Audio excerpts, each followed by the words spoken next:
One thing I always say is work smarter, not harder. If you aren't using the Solo app, then you may be working harder. So let's change that. Download the app, link your accounts where you can manage your income, track your expenses, and project your taxes. Not only that, but you can plan by optimizing your time, make more, and even guarantee your daily pay with guaranteed earnings. Download Solo and begin to work smarter, not harder today. Link is in the description. All right, let's get back to it. All right. With that being said, let's move on to our next topic, and that is talking about Congress getting interest into the surge in dynamic pricing. What this may mean for the future of dynamic pricing. Yeah, last but not least, right? I'm interested in this. You know, we had another article about this about a month ago. A lot of drivers getting into, I mean, a lot of politicians are paying attention to this now. Now, it's not directly, by the way. You know why? You know why? It's because Wendy's and Burger King and all these stupid ass companies are starting to try to do dynamic pricing. And so, you know, there's an outrage there, but it's kind of been accepted when it came to Uber and Lyft based on supply and demand. So, you know, now you got to try to go to the source and see, hey, what's going on here? Yeah. So 2 senators came up with this, and I like it. Okay. So to increase transparency about the relationships between how the companies use algorithmic pricing, dynamic pricing, set fares and growing transportation costs, the senators asked each chief executive to answer several questions by August 1. Dara, David, got a couple of weeks. You know, I'm going to follow up on this. For example, Senator Brown, wants each to describe Uber's and Lyft's algorithms for setting prices and how the algorithms are tested. Senator Brown, I will vote for you, but I don't think you're in California. you know, this guy is asking the impossible question. No, right? he's in Ohio. Okay. Yeah. Well, he's JD Vance, right? There you go. So he's asking Uber and Lyft to open the algo. Senator Brown, I don't think they're going to. I don't think they're going to answer you by August 1 either. I'm going to tell you right now, they're not going to answer you. They have no reason to answer you. And if they do give you any type of answer, it's going to be trade secret. And that's that. Yeah. But I'm definitely going to follow up. Actually, I will write an email to his office if he needs some assistance. So he goes, setting prices and how the algorithms are tested, as well as how each company determines when the price for a ride should change and what factors they use to change prices, among others. Without giving up much, let's see what I can say about this. You know what? I can't say anything about it.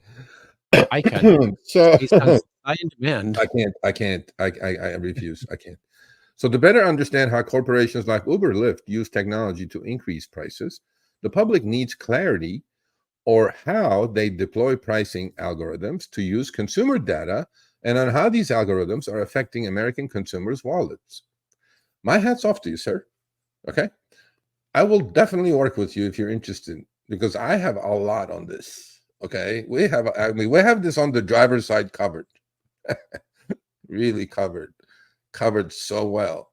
But then I am glad that important people, politicians mostly, unless they get bought out, are figuring out that there's 2 sides of this candle, and Uber is burning both sides of the candle. I mean, we've been talking about burning our side of the candle for a long time, right? But you know, consumer pays the price. I mean, you know, we all say without drivers, there is no Uber or Lyft or DoorDash. Well, without riders and consumer, there is no us either. So they're paying the bills, and we have to understand that. But I will help you with this, sir, as much as I can, without breaking any laws. I'm glad that this is coming out. Look, every month, one of these senators or politicians are putting more pressure on Uber and Lyft, and we'll see. We'll see where this goes. But I thought this is an important step towards more transparency. Yeah, I think it's good for transparency, but it could also be one of those things where they're going to be like dynamic pricing may not be acceptable, and or something like that, where they try to um, get other avenues involved in terms of pricing and like consumer protections and stuff like that.